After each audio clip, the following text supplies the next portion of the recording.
Assalamualaikum, selamat pagi anak-anak. Semoga kalian selalu sehat dan selalu bahagia.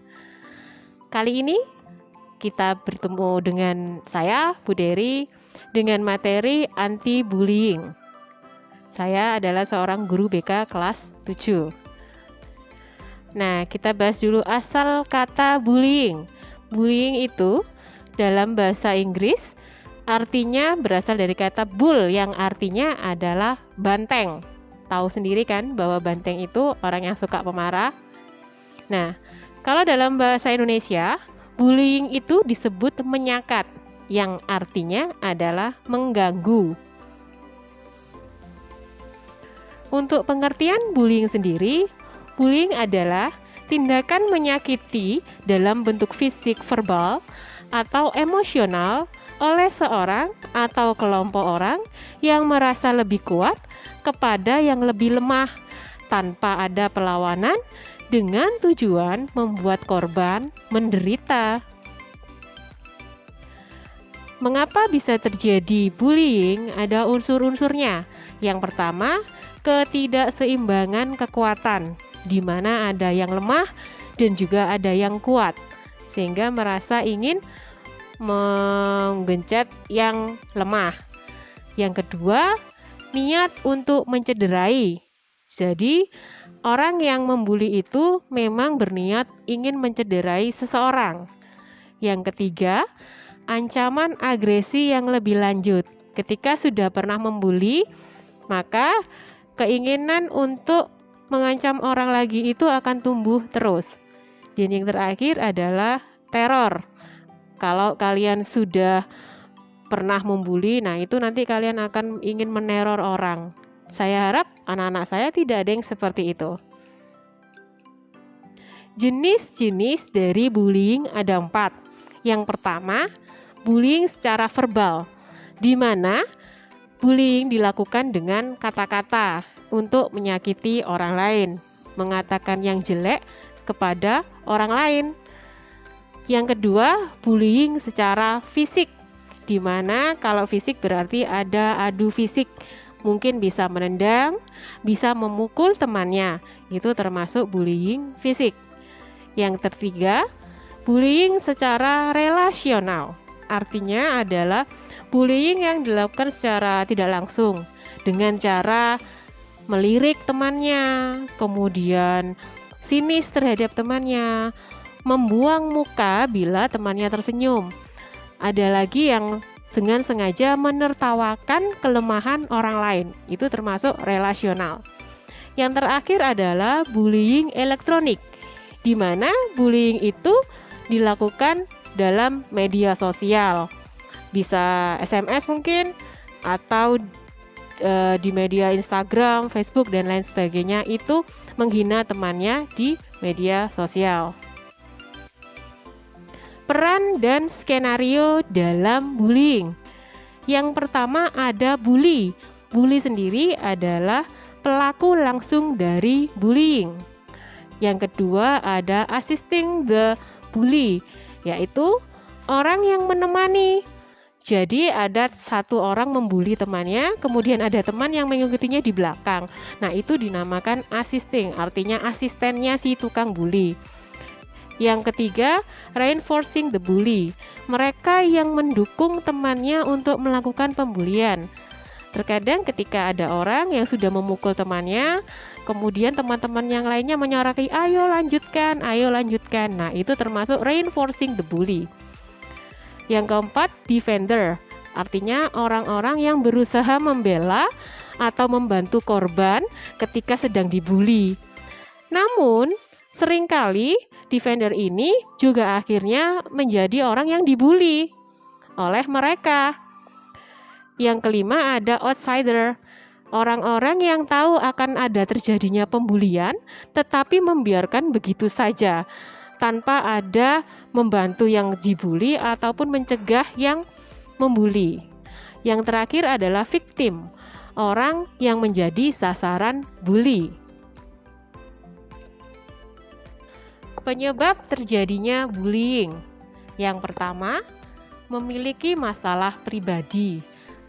Jadi, ketika ada seseorang yang tidak suka dengan salah satu temannya, kemudian dia ingin menyakiti temannya, nah itu menyebabkan adanya pembulian.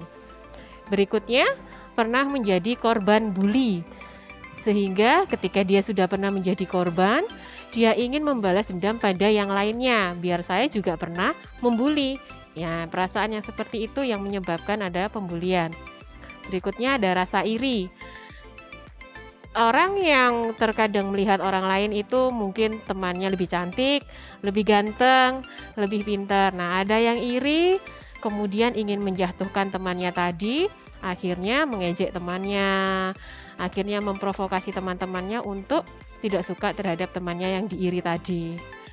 Yang keempat, mencari perhatian. Terkadang ada anak-anak yang ingin selalu diperhatikan oleh orang sekitarnya. Dengan membuli temannya, maka dia merasa dirinya kuat, dan akhirnya mungkin teman di sekitarnya merasa bahwa oh iya, dia itu memang orang yang kuat. Nah, semua orang akhirnya memperhatikan dia. Nah, faktor yang seperti itu yang membuat seorang anak menjadi ingin membuli anak yang lainnya. Berikutnya, kesulitan mengendalikan emosi, di mana anak-anak ada yang dengan mudahnya marah, dengan mudahnya tersinggung oleh temannya, sehingga dengan langsung dia memukul temannya atau menendang temannya. Yang terakhir, kurangnya empati. Orang-orang yang tidak memiliki rasa empati itu memang biasanya tega untuk menyakiti orang lain. Ada dampak dalam membuli. Nah, dampak pembulian ini adalah ketakutan terhadap orang. Nah, orang-orang yang biasanya dibully itu merasa stres, depresi, bahkan ada yang sampai merasa ingin bunuh diri karena dia terus-terusan dibully oleh temannya. Dan tidak jarang dari mereka itu mengalami masalah sekolah. Ada yang tidak mau sekolah, ada yang hanya mengurung diri di rumah seperti itu. Dan mereka juga bisa mengalami masalah kesulitan tidur karena terpikirkan terus dibully oleh temannya seperti apa. Kurangnya nafsu makan mereka, sehingga mereka terus-terusan kepikiran terus. Nah, cara mengatasi pembulian. Yang pertama, ketika kalian melihat pembulian atau mengalami pembulian, kalian bisa menceritakan kepada orang dewasa yang ada di sekitar kalian. Kalau pembulian terjadi di sekolah, maka bisa diceritakan pada bapak ibu guru. Kalau terjadi di rumah, maka diceritakan pada orang tua kalian.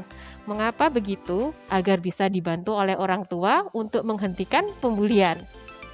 Yang kedua adalah abaikan penindasan, di mana kalau kalian tidak memikirkan, artinya ketika kalian diejek teman kalian, kemudian kalian cuek, kalian tidak mau memikirkan temannya tadi, ya sudahlah, dianggap angin lalu. Nah, temannya nanti akan capek untuk membuli kalian. Yang ketiga, meningkatkan keberanian dan rasa percaya diri.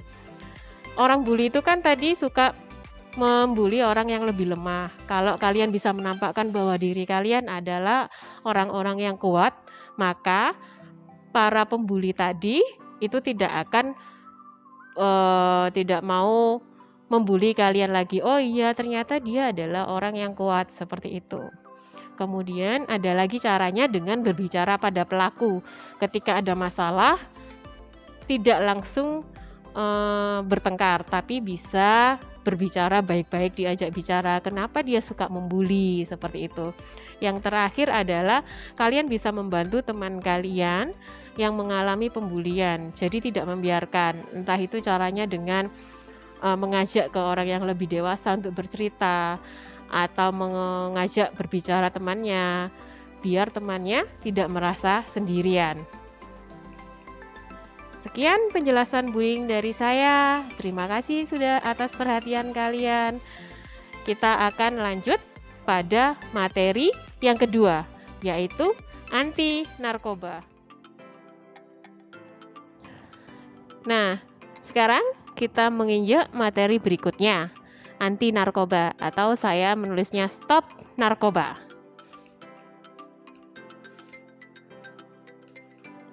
Nah, apa itu narkoba? Anak-anak sudah ada yang tahu belum? Saya jelaskan. Nah, narkoba itu terdiri dari 3 suku kata. Yang pertama nar, artinya narkotika. Yang kedua ko, psikotropika. Sedangkan yang terakhir adalah ba, artinya bahan adiktif.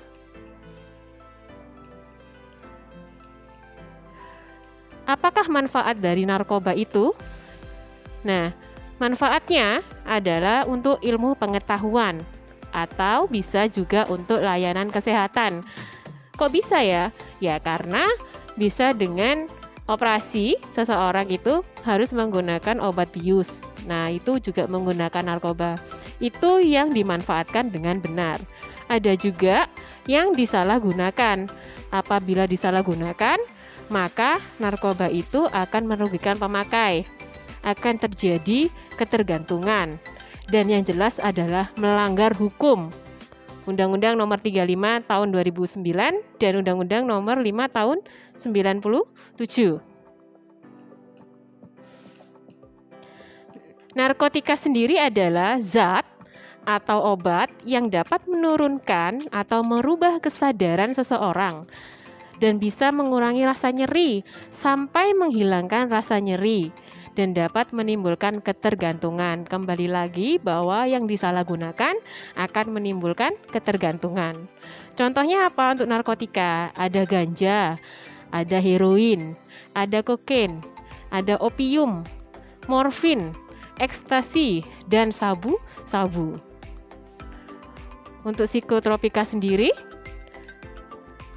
nah, psikotropika adalah zat atau obat alamiah maupun sintetis, bukan narkotika, yang berkhasiat proaktif melalui pengaruh selektif pada susunan saraf pusat yang dapat mengubah aktivitas mental dan perilaku seseorang. Kalau sudah kena psikotropika, seseorang akan biasanya mentalnya bisa, kalau ketergantungan, mentalnya bisa kurang sadar, artinya dia sudah tidak seperti orang normal lagi. Contohnya apa? Ada rohypnol, magadon, valium, dan mandrax. Untuk bahan adiktif sendiri, yaitu bahan atau zat bukan narkotika maupun psikotropika yang menimbulkan ketergantungan. Banyak sekali, kadang hal-hal yang sepele itu bisa menjadi bahan adiktif. Alkohol, nikotin ada dalam rokok, kemudian ada thinner, bensin atau spiritus dan lain sebagainya yang membuat kalian ketika mencium baunya itu merasa ketergantungan. Nah, itu yang dinamakan dengan bahan adiktif. Ini yang berbahaya karena semua bahan cat itu juga bisa menimbulkan ketergantungan bila kalian menyukai baunya. Apakah faktor penyebab penyalahgunaan narkoba? Ada faktor individu, di mana individu itu ingin coba-coba. Kemudian, individu itu juga merasa stres atau punya masalah yang dia tidak bisa mengatasi masalahnya sendiri, sehingga dia ingin mencoba narkoba. Ada individu yang ingin merasa bahwa narkoba itu adalah suatu tren, padahal itu tidak benar, sehingga ikut-ikutan tren yang ada. Ada individu yang tidak percaya diri, biar bisa percaya diri maka dia menggunakan narkoba. Itu juga tidak benar. Ada yang terakhir adalah untuk senang-senang dengan teman-temannya, kemudian pesta dengan temannya. Nah, itu mereka mencoba untuk menggunakan narkoba.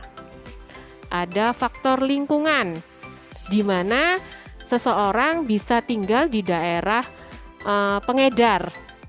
Ya, di daerah situ, misalnya di desa A, di sana banyak orang-orang yang memakai, ada pengedar di sana, maka biasanya dia akan mudah terkena narkoba. Faktor lingkungan yang kedua adalah bergaul dengan pengguna. Ketika sudah punya teman pengguna, dia ingin ditawari oleh temannya, dia mencoba. Nah, itu juga berbahaya.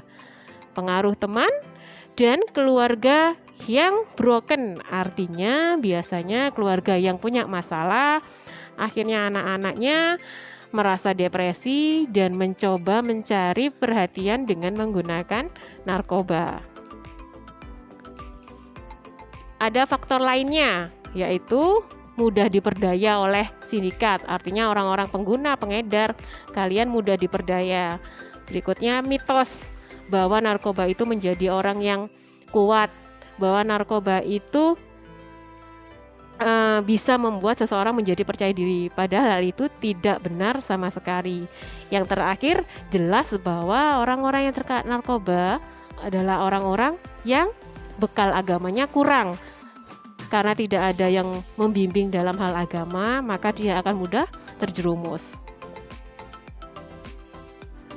Ciri-ciri pengguna narkoba yang coba-coba dulu kita bahas. Nah, biasanya suka menyendiri, kemudian prestasi menurun, sering keluar malam, perilaku jadi aneh, jarang pulang, karena dia masih dalam tahap coba-coba.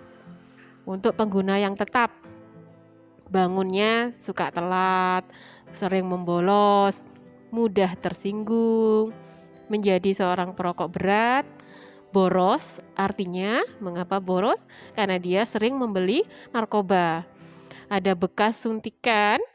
Kalau misalnya dia menggunakan yang jenis suntik itu, ada bekas suntikan di tangannya atau di mana saja. Yang sudah kecanduan, ditemukan alat pecandu. Jadi mungkin di kamarnya atau di tasnya atau di mana itu ditemukan alat. Matanya merah, cekung dan suka ngantuk, sering bengong, menjadi seorang pembohong dan paranoid. Kenapa paranoid? Karena dia merasa dirinya tidak aman. Bisa teman-teman di sekitarnya bisa tahu bahwa dia menjadi seorang kecandu narkoba. Dampak buruk dari penyalahan narkoba. Aspek fisik, badan jadi sakit-sakitan, mudah tertular penyakit menular.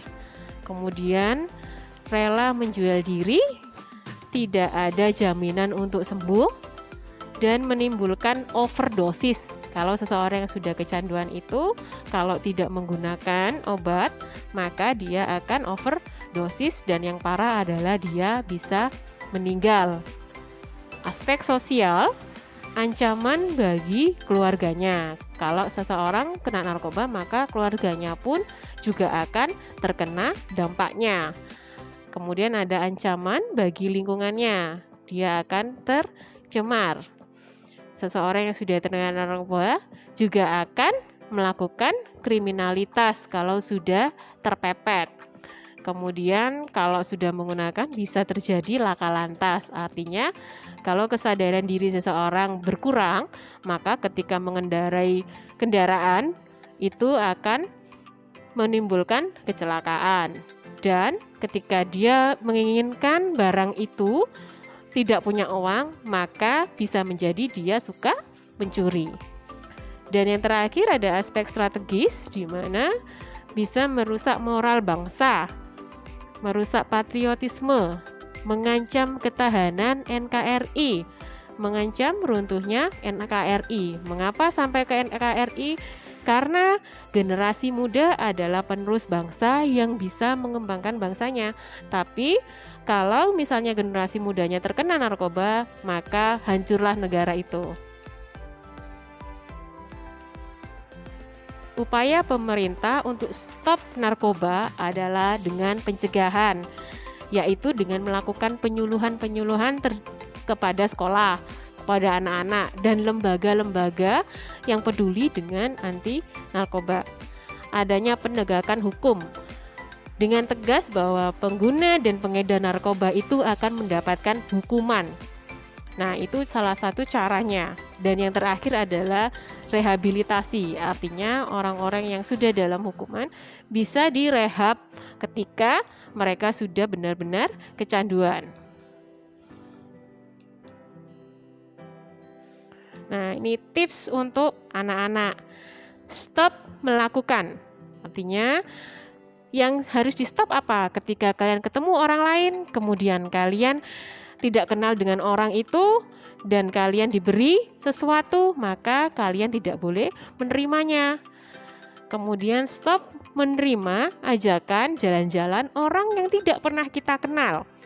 Terkadang caranya para pengedar itu seperti itu, mendekati kalian, menawarkan sesuatu hal yang menarik, ayo jalan-jalan ke suatu tempat. Nah, itu yang tidak boleh kalian lakukan. Dan berkenalan dengan orang tanpa pantauan dari orang tua. Karena orang tua itu akan tahu mana teman yang baik dan mana teman yang tidak baik. Dan yang harus kalian lakukan adalah 1, meningkatkan iman dan takwa kalian. Yang kedua, mematuhi nasihat orang tua dan guru kalian. Karena orang tua dan guru pasti menginginkan yang terbaik untuk kalian. Yang terakhir, selalu memberi kabar kepada orang tua dimanapun kalian berada dan apa yang kalian lakukan agar orang tua tidak khawatir. Nah, ini komitmen untuk memberantas penyalahgunaan narkoba tidak hanya diucapkan tapi juga dilakukan, tindakan nyata. Stop narkoba. Saya berharap bahwa semua murid saya bisa stop narkoba. Sampai di sini, terima kasih. Semoga bermanfaat untuk kalian. Wassalamualaikum warahmatullahi wabarakatuh.